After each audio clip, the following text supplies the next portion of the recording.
अस्सलामुअलैकुम, मैं हूं मरियम ज़ीशान। आप देख रहे हैं प्रोग्राम थिंक टैंक। मेरे साथ मौजूद हैं अयाज अमीर साहब, सलमान गनी साहब, डॉक्टर हसन अस्करी साहब और खावर घुमन साहब। नाज़रीन, वज़ीर आज़म शहबाज शरीफ ने आज ग्रैंड डायलॉग की ज़रूरत पर जोर देते हुए कहा है कि मसाइल के हल के लिए ग्रैंड डायलॉग करना होगा और तमाम स्टेक होल्डर से डायलॉग की ज़रूरत है। जबकि PTI ने वज़ीर आज़म की इस तजवीज़ को मुस्तरद करते हुए फौरी इंतखाबात का मुतालबा किया है और कहा है कि ये ग्रैंड डायलॉग के पीछे अपनी नाअहली छुपाना चाहते हैं।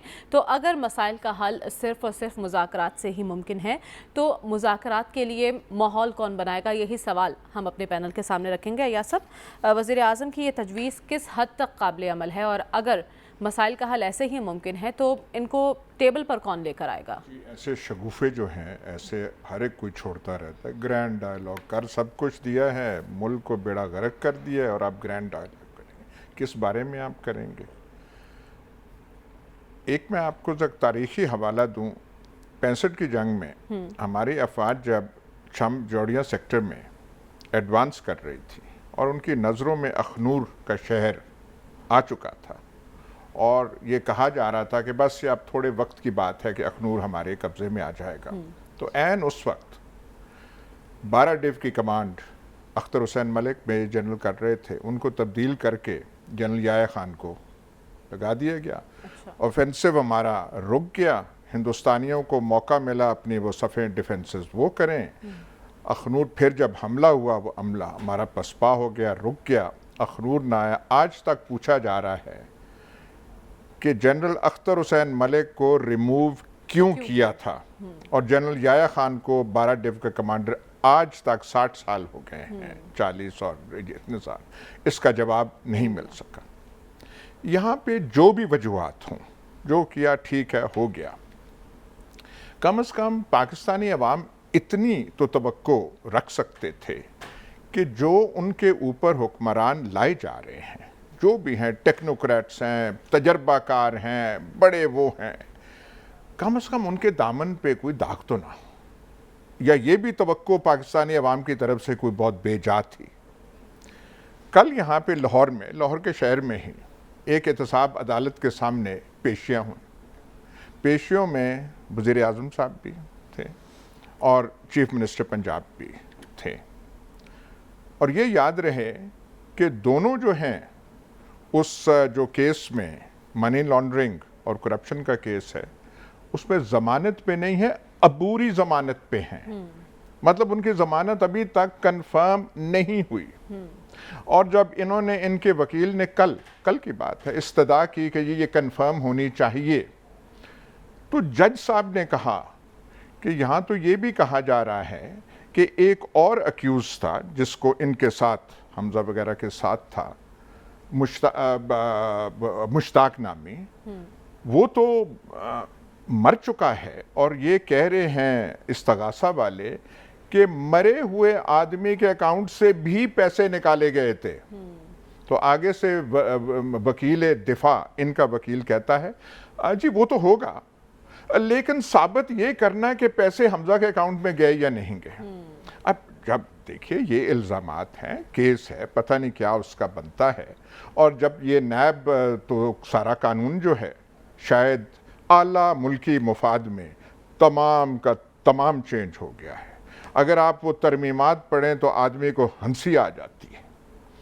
तो ये जब सूरत हाल हो तो अवाम सोचने में तो मजबूर हैं कि इस वक्त के जो जनरल याया खान हम पे डाल दिए गए हैं, वो वजूहात क्या हैं, कौन सी नागुज़ीर वो ज़रूरियात थी, सियासी, मुआशी, अखलाकी, जिसकी वजह से ये हुआ। अब इस तनाज़र में जो कोई कह दे ग्रैंड डायलॉग वो हो जाए। अब देखें, कल परसों और बड़ी अच्छी बात थी, हमारे वज़ीर आज़म साहब, काबिल कदर वज़ीर आज़म साहब, क्वेटा गए थे स्टाफ, कमांड स्टाफ कॉलेज खिताब करने, और जो बड़ी, वो बड़ा एक आला इदारा है और सबसे हमारे अस्करी अफवाज में अगर कोई अहम इदारा है तो वो है। उसके कोर्सेज के बगैर आपकी हायर प्रमोशन हो नहीं सकती और उसकी बड़ी दरख्शां तारीख रही है और बड़े बड़े लोग आए हैं। फील्ड मार्शल मॉन्टगोमरी भी यहाँ का इंस्ट्रक्टर रहा है क्वेटा स्टाफ कॉलेज का, पार्टीशन से पहले हिंदुस्तान फौज के हिस्से में। तो वहाँ पे खिताब किया और शायद ये मुनफरद मौका था कमांड एंड स्टाफ कॉलेज का कि उसे एक ऐसे शख्स खिताब फरमा रहे हैं और जिससे अफसरान मुस्तफीज हो रहे हैं जो अबूरी जमानत में हैं। ये मेरे ख्याल क्वेटा तारीख में ऐसा staff command and staff college में नहीं है। तो इसमें आप बताइए ये तनाजुर में कौन सा ग्रैंड डायलॉग और करना क्या है, ये जो खिलवाड़ है, कोई बार बार ये सवाल उठता है जहनों में, भाई ये किया क्यों, कोई बता दें आप सब क्या। ठीक है, आप 3 दिन से मुसलसल ये सवाल कर रहे हैं, तो सलमान साहब जो तनाजुर बयान किया याद साहब ने, इस तनाजुर में कोई पेशरफ्त हो सकती है, कोई अहम पेशरफ्त ग्रैंड डायलॉग में? देखें, ये बात शहबाज शरीफ साहब ने आज नहीं कही, ये बात उन्होंने बतौर अपोजिशन लीडर उस वक्त भी कही थी। और सबसे पहले ये बात मियाँ रज़ा रुबानी जो उस वक्त सेनेट के चेयरमैन थे, उन्होंने ये बात कही थी कि कौमी डायलॉग की बात की क्यों जा रही है। देखें, ये एक पोलराइजेशन का अमल है जो चंद साल से जारी है और जूं पाकिस्तान के अंदर महाजराई तनाव टकराव बढ़ता जा रहा है, तू आपकी मईशत डामाडोल है कि पाकिस्तान के रियल इश्यूज़ क्या है। अगर कोई शख्स जो पाकिस्तान का चीफ एग्जीक्यूटिव है वो रियल इश्यूज़ पे डायलॉग की बात करता है, तो मैं समझता हूँ कि ये बरवक्त भी है और ये नतीजा खेज होनी चाहिए। लेकिन बुनियादी जिम्मेदारी किसकी है? देखें, बुनियादी जिम्मेदारी जैसे माजी यहाँ पर काटूंगी सलमान साहब, जब ये हुकूमत अपोजिशन में थी और अपोजिशन हुकूमत में थी तब कुछ अपोजिशन के और हुकूमत के रहनुमा थे जो बात करते थे डायलॉग की, लेकिन उस वक्त मरियम नवाज साहिबा और बहुत से रहनुमा कहते थे कि जब तक ये हुकूमत घर नहीं जाएगी इसके अलावा बात नहीं होगी। अब ये लोग भी ऐसे ही कह रहे हैं, तो क्या फ़र्क है? कभी इमरान खान साहब ने संजीदगी से डायलॉग की बात नहीं थी कि कोई एक दिन ऐसा नहीं था जाता जब वो एक चोर और डाकू की गिरदान नहीं करते थे। आप पता नहीं ये पॉइंट कहाँ से लेके आई हैं। मरियम नवाज साहबा पार्लियामेंट की मेंबर नहीं थी, ये अपोजिशन लीडर थे और अपोजिशन लीडर ने ऐवान के अंदर पहले रोज़ कहा था कि हमारी सियासी लड़ाई अपनी जगह पे, लेकिन हमें चार्टर ऑफ इकोनॉमी करना चाहिए ताकि पाकिस्तान को आगे की तरफ बढ़ाया जाए। अब ये बात दुरुस्त है जैसे कि नेचुरली उन्होंने जवाब दिया है कि कौमी डायलॉग की बजाय इलेक्शन की बात की है। और ये जो उन्होंने कौमी डायलॉग की बात की है, मैं समझता हूँ कि इसमें उन्होंने सिर्फ पॉलिटिकल फोर्सेस की बात नहीं की, इन्होंने कहा कि तमाम स्टेक होल्डर्स बैठे। ये वक्त की सबसे बड़ी ज़रूरत है, लेकिन ये इस पर पेशरफ्त होनी नहीं है। अच्छा। क्यों नहीं होनी? देखें, बात यह कि पाकिस्तान के अंदर एक जमहूरियत की निराली सी तस्वीर चल रही है कि अपोजिशन जो है वो हुकूमत को तस्लीम करने के लिए तैयार नहीं, हुकूमत जो है वो अपोजिशन को तस्लीम करने के लिए तैयार नहीं। और हमारे नाजरीन रोज़ देखते हैं कि जी आज से चंद हफ्ते पहले जो अपोजिशन बयानात दे रही थी वो आज की हुकूमत दे रही है, जो हुकूमत महंगाई को डिफेंड कर रही थी तो वो अपोजिशन। ये तमाशा इस मुल्क के अंदर कई साल से जारी है। लेकिन बात यह कि जब इनको आप मसनद इक़्तिदार पे बैठाते हैं, माजी की हुकूमत हो या आज की हुकूमत हो, तो उनको इश्यूज़ के हवाले से पेशरफ्त करनी चाहिए क्योंकि उनको ज़िम्मेदार बनाया जाता है, वो जवाब दें। माजी की हुकूमत पे भी हम इसलिए तनकीद करते थे कि वो जिन इश्यूज़ की बुनियाद पर वो हुकूमत में आए थे उन्होंने उसको पीछे रखा। 3.5 साल करप्शन, लूट मार, ये जिन अदालतों के केसेस की बात की जा रही है ये अदालतों के अंदर पेश होते हैं और कोई किसी पिछले 3.5 साल के अंदर जब सब कुछ उनके पास था, जब 1 पेज था और जब प्राइम मिनिस्टर साहब नैब को हदायत भी देखे गए थे, कुछ भी नहीं हो सकता, टेढ़ी पैसा आपने नहीं निकाला, इसीलिए पाकिस्तान के अंदर करप्शन और लूटमार का सदेबाब नहीं हो सका। मैं पहले रोज़ से ही कहता हूँ कि जिसने कौमी सरमाए को लूटा है और जो कौमी सरमाए पे असरअंदाज होता है उसके गिर्द कानून का शिकंजा कसा जाना चाहिए। क्यों नहीं कसा जाता? नैब को कौन लोग इस्तेमाल कर रहे थे, क्यों कर इस्तेमाल कर रहे थे? ये शाहिद खाकान अब्बासी साहब से आपने क्या निकलवाया है? एहसन इकबाल का जुर्म क्या था? जाए ना जरा पूछे नारोवाल के लोगों से। आप इसे जाती इंतकाम के लिए इस्तेमाल कर रहे थे, इसीलिए पाकिस्तान के अंदर पोलराइजेशन बढ़ी है। अब बात यह कि जी इसके जवाब में उन्होंने कहा जी हम ये करने के लिए तैयार नहीं। इंतखाबात की अगर बात कर रहे हैं तो मैं समझता हूँ कि ये जो डायलॉग का अमल है ये 3 इश्यूज़ पे होना चाहिए। आप इंतखाबात पे बैठे, आप बैठें। मैं बार बार ये बात यहाँ कहता हूँ कि इंतखाबात होने चाहिए, जल्द होने चाहिए। फिर ये साहब कहेंगे जी मैं इंतखाबात का नतीजा तस्लीम नहीं करता इसलिए कि मुझे बरसे इक़्तिदार रहना है, मैं बरसे इक़्तिदार नहीं रहूँगा मुल्क दिवालिया हो जाएगा, मैं बरसे इक़्तिदार नहीं रहूँगा फ़ौज कमज़ोर होगी, मैं बरसे इक़्तिदार नहीं रहूँगा आपका न्यूक्लियर प्रोग्राम तबाह हो जाएगा। इस तरह सियासत नहीं होनी और ना आगे की तरफ चलना है, ना इस मुल्क ने दिवालिया होना है, ना इस मुल्क को नुकसान पहुंचना है, ना न्यूक्लियर प्रोग्राम की तरफ कोई मैली आंख डाल सकेगा। आप अपने ये दलाइल अपने पास रखें और सियासी प्रोसेस में रहें। इसलिए कि माजी के अंदर पिछले सालों में हमने देखा कि सारी लीडरशिप जेलों में गई है और पहला पाकिस्तान का सियासतदान देखा है, पहला मेरे सीनियर बैठे हैं, किसी एक सियासतदान ने आज तक प्रोटेक्टिव बेल नहीं करवाई। आप इतना डर गए हैं कि आप प्रोटेक्टिव बेल करवा के आप इस्लामाबाद आ रहे हैं। सियासतदान किसी खतरे को महसूस नहीं करता, वो लोगों में आता है, जुर्रत से बात करता है। ठीक है डॉक्टर साहब, आप क्या कहेंगे, सियासत एक तरफ, मुल्क की मफाद में आगे बढ़ने की ज़रूरत है, अगर डायलॉग नागुज़ीर है तो आपको लगता है कि ये तजवीज़ वज़ीर आज़म की बहुत हद तक संजीदा है और डेडलॉक टूट जाना चाहिए? अब देखिए, हमने FA और BA की किताबों में इसी किस्म की बातें पढ़ी हैं। कौमी मुफाद में हमें कुर्बानियाँ करनी चाहिए। इसको कहते हैं ऊंची दुकान फीका पकवान। बादशाह हैं, हुक्मरान हैं, हमारे हुक्मरान हमेशा बादशाह होते हैं, जो मर्ज़ी कह लें, डायलॉग कर लीजिए और जब मूड आया अपने मुखालफिन के बारे में जहरीली गुफ्तगू कर लीजिए। वैसे भी डायलॉग की ऑफ़र बड़ी अच्छी है, क्योंकि फेंटी तो लगा दी है उन्होंने, उनकी पंजाब की हुकूमत ने, फेडरल हुकूमत ने 25 मई को और 24, 25 और 26 को अच्छी फेंटी लगा दी है। तो वो यही तरीका होता है कि फेंटी लगाओ और उसके बाद कहो आओ बैठो हमसे गुफ्तगू करो, हम कोई हल निकालेंगे। देखिए, अगर आप शहबाज शरीफ साहब की पिछले 1 साल की बयानात को उठाएं, सब रिकॉर्ड में मौजूद हैं, वज़ीर आज़म बनने से पहले, वज़ीर आज़म बनने से बाद, उनकी अगर आप एवरेज निकालेंगे गुफ्तगू की तो एवरेज डायलॉग की नहीं है। अच्छा, एवरेज कुछ और है। क्या?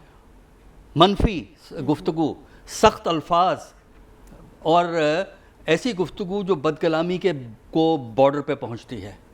देखिए, अगर डायलॉग करना है, अगर वाकई सीरियस हैं, सिर्फ दिखावा नहीं है, तो पहला काम हमारे सियासतदान अपनी अपनी ज़बानों को लगाम दें। जो इस अंदाज में गुफ्तगू होती है, जो अल्फाज इस्तेमाल होते हैं एक दूसरे के जहर भरे अल्फाज, और ऐसा लगता है कि सियासी जंग चल रही है, उसमें आप कहते हैं गुफ्तगू हो जाए।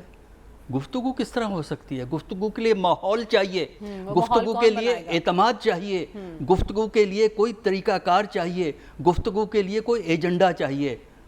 ना एतमाद है, ना एजेंडा है। एजेंडा सिर्फ ये है हमारी हुकूमत है, हमें चलने दें और आप अपना काम करें, हम अपना काम करेंगे, और बाकी जो एक दूसरे की शिकायतें उनको भुला दें। मेरा नहीं ख्याल कि इस इशू को कोई सीरियस लेने की ज़रूरत है। अच्छा, ये बयान चलते रहते हैं। आज बयान ये है, प्राइम मिनिस्टर का चंद दिनों के बाद बयान देख लीजिएगा, उसी किस्म का बयान आएगा जिस तरह आजकल राना सनाउल्लाह बयान जारी करने में लगे हुए हैं और कुछ और मेंबरान भी लगे हुए हैं। तो मेरा ख्याल ये है कि उसके लिए माहौल बनाना ज़रूरी है, उसके लिए ये एतमाद लाना ज़रूरी है कि आप जो डायलॉग करना चाहते हैं उसमें आप सिंसियर हैं और क्या हासिल करना चाहते हैं, हमें ये बताइए ना। ग्रैंड डायलॉग किस मकसद के लिए, क्या आपका एजेंडा है, क्या आपका इशू है? इकोनॉमी की बात कर रहे हैं, ये इकोनॉमी की बात तो पिछली हुकूमत ने भी की थी, उस वक्त इनके बयानात क्या थे? इसलिए मैं कह रहा हूँ ना, 1 साल के बयान उठा के देखें तो मेरा नहीं ख्याल कि ये बयान देने में सीरियस हैं और ना ही हमें इस किस्म के बयानात पे सीरियस होना चाहिए। यानी आपके ख्याल में डायलॉग के लिए संजीदगी नहीं है, दोनों ना संजीदगी है, ना माहौल है, ना ख्वाहिश है। ठीक है, तो ये सिर्फ दिखावे का बयान। डायलॉग के लिए माहौल बनाना किसकी जिम्मेदारी है, खबर? और आपको भी लगता है कि ये एक सियासी बयान से ज़्यादा कुछ नहीं है? बिल्कुल सियासी बयान से ज़्यादा कुछ नहीं है। उसकी बड़ी वाज़ेह वजह है। उसकी वजह ये है कि मौजूदा जो इस वक्त हुकूमत चल रही है और हमारे जो चीफ़ एग्जीक्यूटिव साहब हैं, बिल्कुल राइटली कहा गया कि उनके पास कोई इख्तियार उस तरह का नहीं है। इस वक्त पार्लियामान के अंदर वो एक आध जो मेंबर की अक्सरियत से बैठे हुए हैं और सबसे अहम सवाल तो यही है ना कि वो जो 3 साल 10 महीने जो इमरान खान के इत्तेहादी बैठे रहे, उनका कोई आप एहतसाब नहीं कर रहे। अगर इस मुल्क के साथ ये समझते हैं कि बहुत बड़ा खिलवाड़ करके गया इमरान खान, तो कम से कम शहबाज शरीफ साहब को उनको पूछना चाहिए, MKM वालों से, उनको बाप वालों से पूछना चाहिए, उनको जो बाकी इत्तेहादी हैं, जो काफ लीग के भी 2 लोग हैं उनके पास मौजूद हैं और बाकी जमातें जो उनके साथ मिली हैं, उनसे पूछना चाहिए कि आप क्यों कर इमरान खान के साथ मिले हुए थे। और अगेन आप ऑन ग्राउंड जो सूरत हाल देखती हैं इकोनॉमी की, जो कि पिछले 3 साल 10 महीने इमरान खान ने जिस तरह हुकूमत चलाई, तो मेरे ख्याल में उसका एहतसाब करना तो अवाम का जो इख्तियार है, अवाम के पास आपको जाना है। बिल्कुल ये बड़ा एक डायलॉग, ग्रैंड डायलॉग हो सकता है, और ग्रैंड डायलॉग के लिए बड़ा ज़रूरी है कि आप आवाम से रजू कर लें कि जी ये हम चाह रहे हैं, ये हमारा नुक्ता नज़र है, हम मुल्क की इकॉनमी, हम मुल्क की सियासत, मुल्क की फॉरेन पॉलिसी, मुल्क की डिफेंस पॉलिसी को इस तरह आगे बढ़ाना चाह रहे हैं। इमरान खान ने इस तरह बढ़ाया था, तो बताएं जो अवाम है मुल्क पाकिस्तान की वो क्या चाहती हैं, कि वो क्या PDM को चाहती हैं, क्या वो PTI को चाहते हैं। लेकिन बदकिस्मती से ये है जो एलिफेंट इन द रूम है उसके ऊपर जो है सलमान गनी साहब उतना ज़्यादा जो है रोशनी नहीं डाल पाते। वो एलिफेंट इन द रूम ये है कि हमारे जो इस वक्त मौजूदा जिस जो हिसाब किताब के ज़रिए ये मौजूदा जो बंदोबस्त किया गया है हुकूमत का, वो पाकिस्तान के बच्चे बच्चे को उस चीज़ का इल्म है कि वो बंदोबस्त क्यों कर किया गया, वो बंदोबस्त किस लिए किया गया। माफ़ी चाहता हूँ। और उसी बंदोबस्त को निभाने के लिए जो मोहतरम जो शहबाज शरीफ साहब बैठे हुए हैं, नहीं तो दुनिया की तारीख के अंदर, मरियम ये कोई पाकिस्तान की तारीख नहीं है, जो मोहतरम अय्याज साहब तो बड़ा थोड़ा कंजूसी से काम ले रहे हैं। दुनिया की तारीख के अंदर आप रीसेंट पॉलिटिकल हिस्ट्री, थोड़ा सा आप और माजी में चले जाएं, हाल में कोई आपको दुनिया के अंदर 200 के करीब मुल्क है ना, किसी मुल्क के अंदर जो अंडर डेवलप हो, जिस मुल्क के अंदर बिल्कुल जमहूरियत नहीं है, या कुछ ममालिक के अंदर लूली लंगड़ी जमहूरियत है, या एडवांस जो ममालिक हैं, किसी मुल्क के अंदर ऐसे हो नहीं सकता कि उस मुल्क के एक बंदे के ऊपर फर्द जुर्म आयद हो रहा है दिन को, और उसको कहा जाता है जनाब आला छोड़ें फर्द जुर्म को, शाम को आएँ, आपको इस मुल्क का हम वज़ीर आज़म बनाते हैं। कोई सियासत, कोई अखलाकियात, कोई सबक हमें बता दें, कोई बढ़ा दें, बता दें कि ये वजह है जिसकी वजह से जो है मोहतरम शहबाज शरीफ साहब को लाना बहुत ज़रूरी था। और नून लीग के अंदर क्या कुछ और लोग नहीं थे, काफ़ी ज़्यादा एक बड़ी जमात है, उनको ले आते, और किसी बंदे को पीपल्स पार्टी से ले आते। और पंजाब के साथ भी आपने क्या किया, पंजाब में भी यही हाल है। बुनियादी तौर पर लोगों का रिएक्शन, PTI का रिएक्शन, पिछले दिनों जब हमारी मुलाकात भी हुई थी इमरान खान से, उसने कहा ठीक है, अगर कुछ कुव्वतों का ये ख्याल है कि मैं मुल्क के साथ अच्छा नहीं कर रहा था, खुदारा इतना बड़ा जुल्म और इतना बड़ा मजाक तो इतनी जो इस मुल्क के साथ मत करें ना कि मुझे निकाल के आप ला किसको रहे हैं, जो हर रोज अयाज साहब, मैं, ये डॉक्टर यानी खबर आप ये कह रही है कि मुज़ाकरात हो सकते हैं नून लीग के साथ, लेकिन ये चेहरे ना हो जो इस वक्त सामने है। नून लीग के अंदर कोई और लोग अगर सामने आ जाएं तो उनके साथ मुज़ाकरात मुमकिन है। PTI ये चाहती है ऐसा? मुज़ाकरात, देखिए मैं वही अर्ज कर रहा हूँ कि मुज़ाकरात, मैं ये कह रहा हूँ कि मुज़ाकरात की ज़रूरत ही नहीं है। आज मोहतरम शहबाज शरीफ साहब और उनके इत्तेहादी अनाउंस कर देंगे जी हमने अवाम के पास जाना है, हाकमियत अल्लाह की है, और इस मुल्क के अंदर जो कुव्वत उसके पास होनी चाहिए जिसको अवाम वोट दें। मेरे ख्याल में यही एक वाहिद हल है। और ख़बर आपको मैं ये दे दूं कि बुनियादी तौर पर ये जो बंदोबस्त किया गया था, जो एक एस्टिमेशन हुई थी, जो कैलकुलेशन हुई थी, मेरी इतला के मुताबिक वो बिल्कुल गलत साबित हो चुकी हुई है। आइंदा हफ्ते तक अल्लाह ताला आपको और मुझे सबको ज़िंदगी दे, हम इकट्ठे अगर बैठे तो आप देखिएगा कि जो है कुछ ना कुछ आपको किसी ना किसी जगह के ऊपर आपके मुल्क के हालात जाते हुए नजर आएंगे। क्योंकि ये मौजूदा बंदोबस्त किसी भी सूरत में आगे नहीं बढ़ रहा, कोई वजह नहीं लग रही कि ये आगे बढ़े। उसकी यानी आप कह रहे हैं कि बजट के बाद कुछ हो सकता है और बाकी ठीक है। हमें प्रोग्राम में आगे बढ़ना और बात करनी है कि खान साहब पेशावर से बनी गाला आ गए और आज उन्होंने कोर कमेटी के इजलास की सदारत की है। इस कोर कमेटी इजलास में क्या फैसले हुए हैं, इसी पर बात होगी इस ब्रेक के बाद। Stay with us.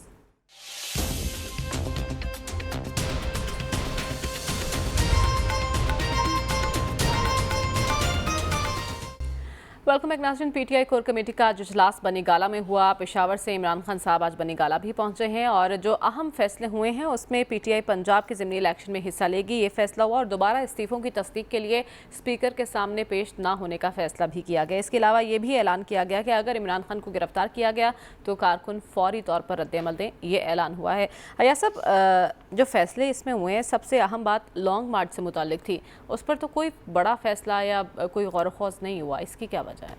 अच्छी बात है, उनको इंतज़ार करना चाहिए, सोचना चाहिए हमसे गलतियां कौन सी हुई थी।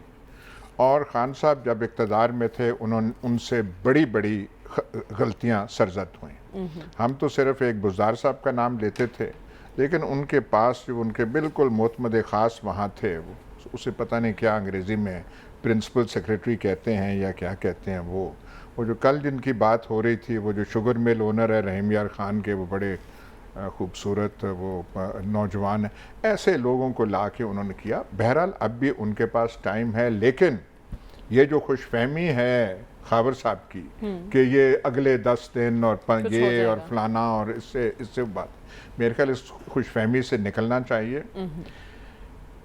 इस साल कई कलीदी फैसले लिए जाने हैं,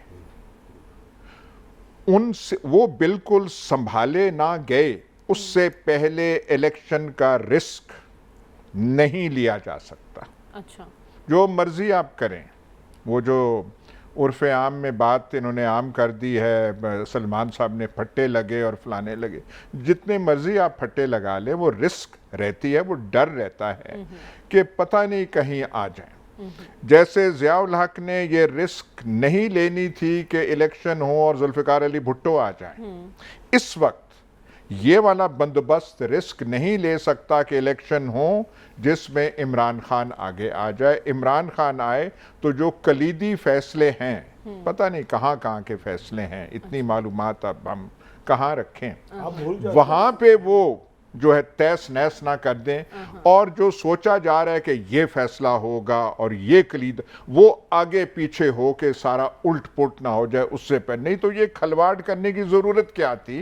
ये जो हम पूछते हैं क्यों आपने किया, इन चीज़ों का जो है चीज़ करके इन्होंने हर चीज़ ज़ाती चीज़ को सामने रख के पूरे मुल्क की किस्मत दाव पे लगा दी और बताने से कासिर हैं क्या। और इस वक्त सबसे फिट और मौजू आदमी जो हैं खादमे पंजाब तो नहीं, अब तो खादमे पाकिस्तान, वो हैं कि कभी वो नोटिफिकेशन कर रहे हैं कि सिविलियंस की भी भर्तियां पता नहीं यहाँ से होंगी, और फिर जो है जो खिताब शोरा आफाक खिताब उन्होंने क्वेटा में फरमाया, उससे कैसे कैसे मोराल और इंस्पिरेशन वो बड़ी होगी। तो ये आप सारी चीज़ें देख रहे हैं, तो फिर इनसे नतीजा तो कोई निकाले ना, क्या यहाँ पे हो रहा है, क्या वहाँ पे हो रहा है, कैसे ऐसे हो रहा है। हम एक पेज कहते थे, अब तो कील लगा के एक तख्ती बन चुकी है, और जब तक वो फैसले नहीं होते और सेफ एग्जिट का मतलब अंग्रेजी में पता नहीं क्या, उसका मतलब क्या लिया जाता है कि सबके लिए वो ना हो जाए,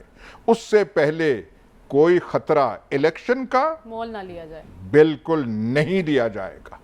वो जब सब कुछ हो जाएगा, जब तबाही के दरिया और बह चुके होंगे, IMF के हाथ और यहाँ पे सख्त होंगे, और IMF बाय द वे वो सख्त ऐसे नहीं, वो हमें कह रहा है कि अकल करो, जितना खर्चे हैं कोई थोड़े कंट्रोल के, उससे ज्यादा वो नहीं हमें कह रहा। तो तब फिर वो फैसले होंगे, तब तक। और एक मैं आखिरी में कहता हूँ, एक ना भूलें कि दौलत इस मुल्क की कहाँ है। दौलत इस मुल्क की सेफ जगहों पे है जहाँ अवाम का लेना देना कोई नहीं है। ठीक है, यानी आप ये कह रहे हैं कि इस साल तो इलेक्शन होते आपको नज़र नहीं आ रहे।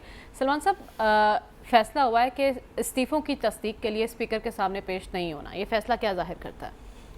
देखें, एक तो बात चूँकि पहले दौरानिए में बंदोबस्त की बहुत होती रही है, पाकिस्तान का बड़ा सियासी अलमिया ही ये है कि जब बंदोबस्त की बुनियाद पे हुकूमतें बने तो फिर हुकूमतें हालात के रहमो करम पर होती हैं। अच्छा। और इसी तरह इसी प्रोग्राम में 2018 के इलेक्शन के हवाले से बताया गया था कि बंदोबस्त क्या था, और फिर यही हुआ कि जब इन हुकूमत से निकाले गए तो लॉन्ग मार्च में जो उनका सबसे स्ट्रॉन्ग पॉइंट था पिंडी डिवीज़न, वहाँ से लोग नहीं निकले, चकवाल से नहीं निकले, जेलम से नहीं निकले, अटक से नहीं निकले। तो बात ये कि लोग पाकिस्तान के बड़े बाशऊर हैं। जहाँ तक कलीदी उहदों की बात की गई, मैं तो सियासी उहदों की बात कर सकता हूँ, सियासी फैसलों की बात ये कि अगर आप हालात का रुख देखें तो मेरा ख्याल है कि इलेक्शन के अलावा कोई ऑप्शन ही नहीं जो मुल्क आगे की तरफ चल सके। आपने बात की कि वो स्पीकर के सामने पेश ना होने का फैसला, मैं समझता हूँ कि अगर कोई एक फैसला मेरे से पूछा जाए कि तहरीक इंसाफ का सबसे नेगेटिव फैसला था, भाई 150 अरकान आपके पास थे तो आप असम्बली के अंदर मौजूद रहते। वो ये ना ये नैब के कानून में तब्दीली होती है, आपने तो खुद उन्हें वाकोवर दिया कि आप जो करना है कर लें। और जहाँ तक स्पीकर के सामने पेश होने बात है कि अगर आप इसी तरह इसी फैसले पे आप खड़े हैं तो फिर आप तनख्वाहें और मरात ना लें। आपने एक तजर्बा माजी के अंदर भी किया था और फिर सब ने अपनी आखिरी पाई भी उनसे वसूल की थी, अब भी पाई वसूल की जा रही है।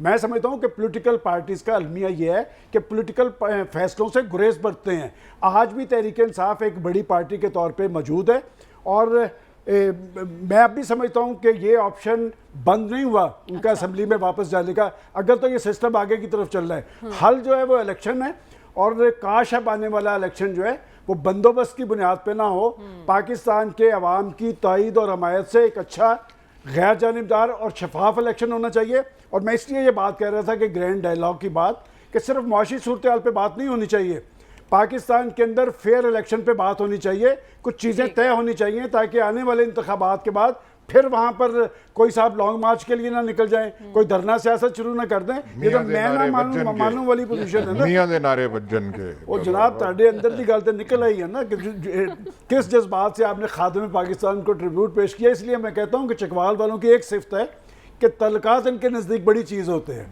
ठीक है, कि ये मनसब पे भी पहुंचा देते हैं और इख्तलाफ करके अपनी सियासी हैसियत भी बरकरार रखते हैं। आने यही साल सियासी फैसलों के हवाले से अहम है, कलीदी उहदों का मुझे नहीं पता। लेकिन डॉक्टर साहब इसको पीटीआई पॉलिसी में तजाद कहा जाए या उनकी हिकमत अमली? एक तरफ वो कौमी असम्बली से रिज़ाइन दे रहे हैं कि हम इस हुकूमत को तस्लीम नहीं करते, हम इनके साथ बैठने को तैयार, दूसरी तरफ आप पंजाब में ज़िमनी इलेक्शन लड़ने का फैसला भी कर रहे हैं, ये क्या पॉलिसी है? देखिए, ये तो आपकी मर्जी है ना, उसको तजाद करार दे दीजिए, उसे पॉलिटिकल स्ट्रेटजी कह दीजिए, ये रिलेटिव टर्में होती हैं। और ये टर्में जब आप इस्तेमाल करते हैं तो उससे रिफ्लेक्ट होता है आपका अपना thinking process, not necessarily situation कुछ भी हो। आप मुझे कहें ना कि इसके हक़ में बयान देना है, मैं आपको हक़ में 6 आर्गूमेंट दे दूंगा कि जी ये इस्तीफ़े दिए, गलत किया, मैं इस पर 6 आर्गूमेंट बना दूंगा। आप कहें कि इसके हक़ में देना है तो हक़ में हो जाएगा। तो ये चीज़ें रिलेटिव हुआ करती हैं। देखिए, बात यह है कि जो पिछला डिप्टी स्पीकर, एक्टिंग स्पीकर था, उसने इस्तीफ़े मंजूर कर लिए थे, लेकिन हमारे जो नए स्पीकर साहब आए उन्होंने कहा मैं इसको इशू को रीओपन करूंगा। बोल तो रीओपन करने की ज़रूरत नहीं थी। अच्छा। दूसरे, कॉन्स्टिट्यूशनल रिक्वायरमेंट ये नहीं है कि स्पीकर उनको पूछे। कॉन्स्टिट्यूशन में आप जिस वक्त चाहें इस्तीफ़ा लिख के दे सकते हैं। हाँ, ये एक प्रोसीजर है, ये एक प्रैक्टिस डेवलप हो गई है ओवर पीरियड ऑफ टाइम, जिसमें कि वो स्पीकर बुला के पूछ लेता है। वो उनका ख्याल होता है कि शायद आपने प्रेशर में लिखा है या कि कोशिश की जाती है कि उससे कहा जाए कि विड्रॉ कर लिया। ये भी एक तरीका होता है। डिलेइंग टैक्टिक्स जो होते हैं वो इसीलिए होते हैं कि जो आपने फैसला किया वो फैसले को आगे पीछे कर दिया जाए, ये होते हैं। तो इस वक्त हुकूमत जो है, हमारे स्पीकर साहब जो हैं, वो डिलेइंग टैक्टिक्स इस्तेमाल कर रहे हैं, जो स्टैंडर्ड मेथड हमने पहले भी इस्तेमाल होते हुए देखा है। लेकिन कॉन्स्टिट्यूशनल रिक्वायरमेंट नहीं है, ये प्रोसीजरल रिक्वायरमेंट है। और ये दोनों चीज़ें में फ़र्क होता है जो हमें समझना चाहिए। ठीक है। जहाँ तक पीटीआई की जो मीटिंग हुई है, देखिए मेरा ख्याल है कि अब पीटीआई के अंदर रियलिज़म थोड़ा सा ज़्यादा आ रहा है। मेरा ख्याल है जो 25-26 वाला किस्सा है उससे उन्होंने कुछ लर्न किया है और वो गालिबन एक लॉन्ग टर्म पर्सपेक्टिव में काम कर रहे हैं, इन द सेंस कि उन्होंने लीडरशिप में कुछ तब्दीलियां की हैं, उन लोगों को रखा है जिनका जो है आवाम की सतह पे काम करने की इंक्लिनेशन ज़्यादा नज़र आती है। दूसरा ये है कि जो हालात के हवाले से जो इस वक्त थिंकिंग है कि फौरी तौर पे गालिबन शायद इलेक्शन ना हो, अभी बजट आना है, बजट के बाद कुछ और सिचुएशंस हैंडल होनी हैं, तो मेरा ख्याल ये है कि एक लॉन्ग टर्म स्ट्रेटजी वो अडॉप्ट कर रहे हैं। अच्छा। इसमें कॉन्ट्रडिक्शन कुछ नहीं है, सिर्फ ये है और जो कि दानिशमंदी होती है कि वक्त के साथ आप स्ट्रेटजी को बदलें, लकीर के फ़कीर ना बने कि जो हमने 1876 में फ़ैसला कर लिया था 2022 में भी वही फ़ैसला कायम रहेगा। 2022 के जो पिछले वाक़यात हुए हैं उसकी रोशनी में एक स्ट्रेटेजी अडॉप्ट करनी चाहिए। और फिर ये भी देखना चाहिए कि पाकिस्तान के सियासी फैसले सिर्फ पॉलिटिकल फैक्टर्स की वजह से नहीं होते, उसमें नॉन पॉलिटिकल फैक्टर्स भी काउंट करते हैं। तो नॉन पॉलिटिकल फैक्टर्स क्या हैं इस वक्त, हमें पता है कि वो क्या हैं। उसके हवाले से हमारी भी असेसमेंट यही है कि इलेक्शन तो होगा इस मुल्क में, अच्छा, लेकिन फौरी तौर पर इलेक्शन होना एक प्रॉब्लमेटिक इशू, उसमें कुछ प्रॉब्लम खड़े होते हैं। फौरी तौर पर इलेक्शन नहीं होगा और आप कह रहे हैं कि मौके की नज़ाकत को देख इलेक्शन कर होगा, फैसले करने होंगे। कोई खबर हमें बताइए कि बनी गाला में आज हुआ क्या है, पार्टी क्या सोच रही है? देखें मरियम, आज 5 जून है, इतवार का दिन है, 2022 है, और ये जो अयाज साहब ने कहा है कि नवंबर से पहले पहले कुछ नहीं होना, मेरी इन्फॉर्मेशन है, थोड़ी बहुत जो असेसमेंट है, उससे पहले बहुत कुछ हो जाना है। अच्छा। और ये मौजूदा बंदोबस्त के ज़रिए जो नवंबर वाला बंदोबस्त है उसका हल नहीं निकलना, उसके लिए एक नया बंदोबस्त उससे पहले पहले कुछ ना कुछ होना है। वो उसकी वजह बड़ी अफगानिस्तान के बारे में भी बिल्कुल इस वक्त जो बुनियादें हैं, अच्छा, जो जिन बुनियादों के ऊपर मौजूदा बंदोबस्त मौजूद है, ये जो तंबू लगाया गया है वो तंबू खड़ा नहीं हो रहा। उस तंबू के अंदर बुनियादी तौर पर जो हजूम इतना है, वो तंबू दाएं बाएं आगे पीछे है ना, वो खिसक रहा है। वो किसी भी टाइम एक साइड का जो किला है वो निकलना है और तंबू धड़ाम से नीचे गिरना है, और उसके बाद आप देखिएगा मामलात आगे की तरफ जाएंगे। मतलूबा इन्होंने जो लेजिस्लेशन करनी थी वो कर, मैं वही अर्ज कर रहा हूँ, नए तंबू का बंदोबस्त हो गया है। आज भी आप वहाँ पे जो बनी गाला के अंदर लोगों से मुलाकातें हुई हैं, इस्लामाबाद के अंदर भी जो लोग हैं, और ख़ास तौर पर जो मोहतरम सलमान गनी साहब के दोस्त हैं, और सलमान गनी साहब ने खबर आपको दे दी है, आपने उसको ज़्यादा उसके ऊपर एम्फसिस नहीं किया कि वहाँ पे उन चंद लोगों के, उनके जो अंदरूनी लोग हैं, ख़ासतौर पर जो कोर मेंबर हैं नून लीग के, उनके बयानात पिछले हफ्ते 10 दिन से उनके सोशल मीडिया के ऊपर देख लें, एक बड़ा वाज़ेह बयान आ रहा है। वो एक ज़िद थी प्राइम मिनिस्टर की, उन्होंने शेरवानी पहन ली थी, शहबाज शरीफ साहब ने पहन ली है, हमजा भी ने भी चीफ मिनिस्टर बनना था, वो बन गए हैं। अब क्योंकि हालात वाक़यात इस तरह के हैं कि आप किसी बंदे से पूछ लें, ये मामलात आगे चलते नज़र ही नहीं आ रहे। अच्छा। और किसी सतह के ऊपर भी उसकी बड़ी वाज़ेह सी और बड़ी बुनियादी सी वो वजूहात हैं। हम उनके ऊपर आंखें अगर बंद करना चाहें, हम या हमारे जो पॉलिसी साज वो करते रहें। मेरे ख्याल में अब वो जो अभी अयाज साहब ने बात की ना, एग्जिट स्ट्रेटजी, उसके ऊपर काफ़ी ज़्यादा काम हो गया है, और आइंदा जो है दिनों के अंदर मज़ीद उसके ऊपर काम हो जाएगा। उसके जो लूप होल्स हैं उनको प्लग कर दिया जाएगा, और उसके बाद फिर वो लेकिन खबर 10 जून को तो बजट पेश हो रहा है, जो आप जिन बड़े फैसलों की आप बात कर रहे हैं, ये कब तक मुमकिन हो सकते हैं? मुझे इसी महीने के अंदर लग रहा है कि आपको जो एक वाज़ेह सिम्त मिल जाएगी। बजट देखें, बजट जो है वो कोई भी हुकूमत हो, वो केयर टेकर्स हों, ये हों, कल नई हुकूमत आ जाए तो बजट जो है वो आपकी ब्यूरोक्रेसी बना रही होती है। हाँ, जो एक सियासी हुकूमत होती है वो कुछ अपनी प्रायोरिटीज़ बता देते हैं कि ये चीज़ें एडजस्ट कर ले। मुल्क है, बड़ा मुल्क है, ये नहीं हो सकता कि आपका जो सालाना बजट है वो किसी वजह से किसी हुकूमत की मर्जी अगर नहीं है उसको पेश करना तो आप रोक लें, ऐसा कुछ नहीं होगा। वो तो होना ही होना है। लेकिन ये है वो गलती की थी मैंने, मुश्ताक साहब जिंदा और हयात है, अल्लाह उनकी लंबर वो करे। गुलजार साहब की वफात हुई थी, अल्लाह उनके दर्जात बुलंद करे। आपने, हम वापस आएंगे इस ब्रेक के बाद, स्टे विद अस।